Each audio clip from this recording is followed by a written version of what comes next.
ಪ್ರಿಯರಾದವರೇ, ಯೇಸುಕ್ರಿಸ್ತನ ನಾಮದಲ್ಲಿ ನಿಮ್ಮೆಲ್ಲರಿಗೂ ನನ್ನ ಪ್ರೀತಿಯ ಕ್ರಿಸ್ಮಸ್ ಶುಭಾಶಯಗಳು. ಇದೊಂದು ಸಂತೋಷವಾದ ದಿನ ತಾನೆ. ಲೋಕದ ಎಲ್ಲೆಡೆಯೂ ಕೋಟಿ ಕೋಟಿ ಜನರು ಸಂತೋಷವಾಗಿ ಈ ದಿನವನ್ನು ಆಚರಿಸುತ್ತಾರೆ. ನಾನು ಕೂಡ ಈ ದಿನದಲ್ಲಿ ನಿಮಗೆ ಶುಭಾಶಯಗಳನ್ನು ಕೋರುತ್ತೇನೆ.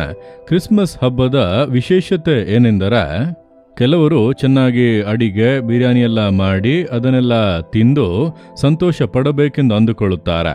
ಇನ್ನೂ ಕೆಲ ಕ್ರೈಸ್ತರಿದ್ದಾರೆ, ಚೆನ್ನಾಗಿ ಕುಡಿಯುವುದು, ಸೇದುವುದು, ಸ್ನೇಹಿತರೊಟ್ಟಿಗೆಲ್ಲ ಸೇರಿ ಕುಡಿಸುವುದು, ಸೇದುವುದು, ಇದೆಲ್ಲ ನಿಜವಾದ ಕ್ರಿಸ್ಮಸ್ ಹಬ್ಬದ ಸಂತೋಷವೇ ಅಲ್ಲ. ಹಬ್ಬದ ಉದ್ದೇಶ ಏನೆಂಬುದನ್ನು ನೀವು ಮೊದಲು ತಿಳಿಯಬೇಕು. ಲೋಕವೇ ಇಂದು ಆಚರಿಸುತ್ತಾ ಇರುವಂಥ ಈ ಕ್ರಿಸ್ಮಸ್ ಹಬ್ಬದ ಅರ್ಥ ಏನು ಗೊತ್ತಾ? ಮತ್ತಾಯ 1:21 ವಾಕ್ಯದಲ್ಲಿ ಯೇಸುಕ್ರಿಸ್ತನ ಜನನದ ಕುರಿತಾಗಿ ದೇವದೂತನು ಬಂದು ಹೇಳುವಾಗ ಆತನಿಗೆ ಯೇಸು ಎಂದು ಹೆಸರಿಡಬೇಕು, ಯಾಕಂದರೆ ಆತನೇ ತನ್ನ ಜನರನ್ನು ಅವರ ಪಾಪಗಳಿಂದ ಬಿಡಿಸಿ ಕಾಯುವನು. ಅದುವೇ ನೋಡಿರಿ, ಈ ಕ್ರಿಸ್ಮಸ್ನಲ್ಲಿ ಯೇಸು ಅವತರಿಸಿದ್ದು ಯಾಕೆ? ಯೇಸು ಎಂಬಂತ ಹೆಸರು ಆತನಿಗೆ ಯಾಕೆ ಇಡಲ್ಪಟ್ಟಿತು? ಆ ಹೆಸರಿನ ಅರ್ಥವೇ ಜನಗಳನ್ನು ಪಾಪಗಳಿಂದ ಬಿಡಿಸಿ ಕಾಯುವನು. ಮನುಷ್ಯರ ಪಾಪವೇ ಇಂದು ಅತಿ ದೊಡ್ಡ ಸಮಸ್ಯೆ. ಇಂದು ಒಬ್ಬೊಬ್ಬರನ್ನು ಕರೆದು ನಿಮಗಿರುವ ದೊಡ್ಡ ಸಮಸ್ಯೆ ಏನೆಂದು ಕೇಳಿದರೆ, ಒಬ್ಬೊಬ್ಬರು ಒಂದೊಂದು ಸಮಸ್ಯೆ ಹೇಳುವರು. ಕೆಲವರು ಈ ವ್ಯಾಧಿಯೇ ನನಗೆ ಸಮಸ್ಯೆ, ನನ್ನ ಕುಟುಂಬದಲ್ಲಿ ಹಣದ ಸಮಸ್ಯೆ, ನಮ್ಮ ಕುಟುಂಬದಲ್ಲಿ ಸಮಸ್ಯೆ, ಸಮಾಧಾನ ಇಲ್ಲ, ನಮ್ಮ ಬಿಸ್ನೆಸ್ನಲ್ಲಿ ಸಮಸ್ಯೆ, ಈ ರೀತಿಯಾಗಿ ವಿಧವಾದ ಸಮಸ್ಯೆಗಳನ್ನು ಹೇಳುವರು ಇರಬಹುದು. ಆದರೆ ಮನುಷ್ಯನಿಗೆ ಇರುವಂತ ಅತಿ ದೊಡ್ಡ ಸಮಸ್ಯೆ ಏನೆಂದರೆ, ಲೋಕದ ಎಲ್ಲೆಡೆಯೂ ಮನುಷ್ಯರಿಗಿರುವಂತ ಅತಿ ದೊಡ್ಡ ಸಮಸ್ಯೆ ಏನೆಂದರೆ ಅವರ ಪಾಪ. Sin is the greatest problem of the humanity. ಮನುಷ್ಯನ ಅತಿ ದೊಡ್ಡ ಸಮಸ್ಯೆಯೇ ಪಾಪ. ಅದೇ ಅವನನ್ನು ಬಾಧಿಸುತ್ತಾ ಇದೆ. ಪಾಪ ಮನುಷ್ಯನ ಸಮಾಧಾನವನ್ನು ಕೆಡಿಸುತ್ತದೆ. ಒಬ್ಬ ಮನುಷ್ಯ ಸಮಾಧಾನವಾಗಿ ನೆಮ್ಮದಿಯಾಗಿ ಇರದಂತೆ ಅದು ಕೆಡಿಸಿಬಿಡುತ್ತದೆ. ಪಾಪ ಕೆಲವೊಮ್ಮೆ ವ್ಯಾಧಿಗಳನ್ನು ತಂದು ಶರೀರವನ್ನು ಬಾಧಿಸುತ್ತದೆ. ಕೆಲ ಪಾಪಗಳು ಶಾಪವನ್ನು ಉಂಟು ಮಾಡಿ ನಮ್ಮ ಆಶೀರ್ವಾದಗಳನ್ನೆಲ್ಲ ಕೆಡಿಸಿಬಿಡುತ್ತದೆ. ಪಾಪ ಮನುಷ್ಯನ ಹೃದಯದಲ್ಲಿ ಭಯವನ್ನು ಉಂಟು ಮಾಡುತ್ತದೆ. ಕೊನೆಗೆ ಪಾಪ ಮನುಷ್ಯನನ್ನು ನರಕದ ಬೆಂಕಿಯೊಳಗೆ ಹಾಕಿಬಿಡುತ್ತದೆ. ಆದ್ದರಿಂದಲೇ ಮರಣದ ಸಮಯ ಹತ್ತಿರವಾಗುವಾಗ ಕೆಲವರಿಗೆ ಭಯ.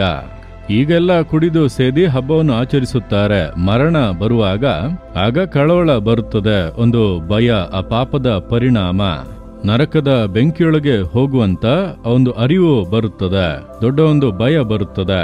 ಹಾಗಾದರೆ ಪಾಪ ಎಷ್ಟು ಭಯಂಕರವಾದದ್ದು. ಸರಿ, ಈಗ ಈ ಪಾಪಕ್ಕೆ ಪರಿಹಾರ ಏನು? ಎಲ್ಲ ಧರ್ಮಗಳಲ್ಲೂ ಕೂಡ ಪಾಪ ಪರಿಹಾರ ಎಂಬುದಾಗಿ ಅನೇಕ ಕಾರ್ಯಗಳನ್ನು ಇಟ್ಟಿದ್ದಾರೆ.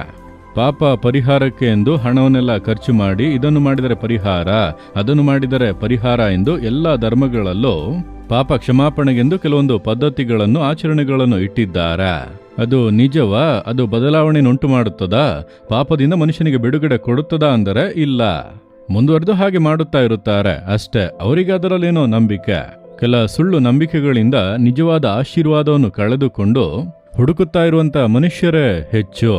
ಆದರೆ ಯೇಸುಕ್ರಿಸ್ತನು ಮಾತ್ರ ಮನುಷ್ಯರ ಪಾಪಗಳನ್ನು ಕ್ಷಮಿಸಲು ಅಧಿಕಾರ ಉಳ್ಳಂತ ದೇವರು. ಯಾಕೆ ಗೊತ್ತಾ? ಆತನು ಪಾಪಿಗಳನ್ನು ರಕ್ಷಿಸಲು ಬಂದದ್ದು ಮಾತ್ರವಲ್ಲ, ಮನುಷ್ಯರಿಗೆ ಪಾಪ ಕ್ಷಮಾಪಣೆಯನ್ನು ಕೊಡಲು ಪರಿಹಾರವನ್ನು ಉಂಟು ಮಾಡಿದನು. ಪರಿಹಾರ ಅವಶ್ಯವಲ್ಲವಾ? ಹಾಗಾದರೆ ಹೇಗೆ ಪರಿಹಾರ ಮಾಡಿದನೋ? ಶಿಲುಬೆಯಲ್ಲಿ ತನ್ನನ್ನು ಸಾಯಲು ಅರ್ಪಿಸಿ ತನ್ನ ರಕ್ತವನ್ನು ಸುರಿಸಿ, ಯೇಸುಕ್ರಿಸ್ತನ ರಕ್ತ ಸಕಲ ಪಾಪಗಳನ್ನು ನಿವಾರಣೆ ಮಾಡಿ ನಮ್ಮನ್ನು ಶುದ್ಧೀಕರಿಸುವುದು. ಅಂತಹ ಒಂದು ಉನ್ನತವಾದಂಥ ಅನುಭವವನ್ನು ಹೊಂದುವಂತೆ ತನ್ನ ಪರಿಶುದ್ಧವಾದ ರಕ್ತವನ್ನು ಸುರಿಸಿದನು. ಅದಕ್ಕಾಗಿಯೇ ಆತನು ಪರಿಶುದ್ಧವಾಗಿ ಲೋಕದಲ್ಲಿ ಅವತರಿಸಿದನು. ಪರಿಶುದ್ಧವಾಗಿ ಬಾಳಿ ತನ್ನ ಪರಿಶುದ್ಧವಾದ ರಕ್ತವನ್ನು ಶಿಲುಬೆಯಲ್ಲಿ ಸುರಿಸಲು ಅರ್ಪಿಸಿದನು. ಒಬ್ಬ ವ್ಯಕ್ತಿ ಅದನ್ನು ನಂಬಿ ಯೇಸುವನ್ನು ಹೃದಯದಲ್ಲಿ ಸ್ವೀಕರಿಸಿಕೊಳ್ಳುವಾಗ ಕಣ್ಣಿಗೆ ಕಾಣದ ಒಂದು ಅದ್ಭುತ ನಡೆಯುತ್ತದೆ. ಯೇಸುಕ್ರಿಸ್ತನ ರಕ್ತ ಸಕಲ ಪಾಪಗಳನ್ನು ನಿವಾರಣೆ ಮಾಡಿ ಹೃದಯವನ್ನು ಶುದ್ಧೀಕರಿಸುವುದು, ಒಂದು ಪರಿಶುದ್ಧತೆ ಹೃದಯದಲ್ಲಿ ಉಂಟಾಗುವುದು. ಆಗ ಒಂದು ಸಂತೋಷ ಬರುತ್ತದೆ ನೋಡಿರೆ, ಅದು ರಕ್ಷಣೆಯ ಸಂತೋಷ, ಪಾಪ ಕ್ಷಮಾಪಣೆಯ ಸಂತೋಷ. ಅದು ಬಂದರೆ ಪಾಪದ ಪ್ರತಿಫಲಗಳು ನೀಗುತ್ತವೆ. ವ್ಯಾಧಿ ನೀಗಿ ಸೌಖ್ಯ ಉಂಟಾಗುತ್ತದೆ, ಭಯವು ನೀಗಿ ಒಂದು ಧೈರ್ಯ ಉಂಟಾಗುತ್ತದೆ. ಮರಣದ ಕುರಿತ ಭಯ ಬರುವುದಿಲ್ಲ. ಮರಣ ಒಂದು ಮಧುರವಾದ ಅನುಭವ. ಯಾವಾಗ ಪರಲೋಕಕ್ಕೆ ಹೋಗುತ್ತೇನೆ ಎಂಬ ನಿಶ್ಚಯ ಉಂಟಾಗುವುದು. ನಮ್ಮ ಜೀವಿತವನ್ನೇ ಪೂರ್ಣವಾಗಿ ಬದಲಾಯಿಸುವುದು. ಅದಕ್ಕಾಗಿಯೇ ಯೇಸು ಈ ಲೋಕಕ್ಕೆ ಬಂದನು. ಆ ರಕ್ಷಕನು ನಿಮ್ಮ ಮನೆಯಲ್ಲಿ ಹುಟ್ಟಿದ್ದಾನ? ಆತನು ನನ್ನೊಳಗೆ ಇದ್ದಾನೆ, ನಮ್ಮ ಮನೆಯಲ್ಲಿ ಇದ್ದಾನೆ, ನನ್ನೊಳಗೆ ವಾಸ ಮಾಡುತ್ತಾನೆ ಅಂತ ಸಂತೋಷದಿಂದ ಹಬ್ಬವನ್ನು ಆಚರಿಸಿದರೆ ನೀವೇ ನಿಜವಾದಂತ ದೇವರ ಮಕ್ಕಳು. ಇದೆಲ್ಲ ಮಾಡದೆ ಕುಡಿದು ಸೇದಿ ಔತಣ ಮಾಡಿ ಹಬ್ಬ ಆಚರಿಸುತ್ತೇನೆ ಅಂದರೆ ಅದೆಲ್ಲ ನಿರಂತರವಾದದ್ದಲ್ಲ.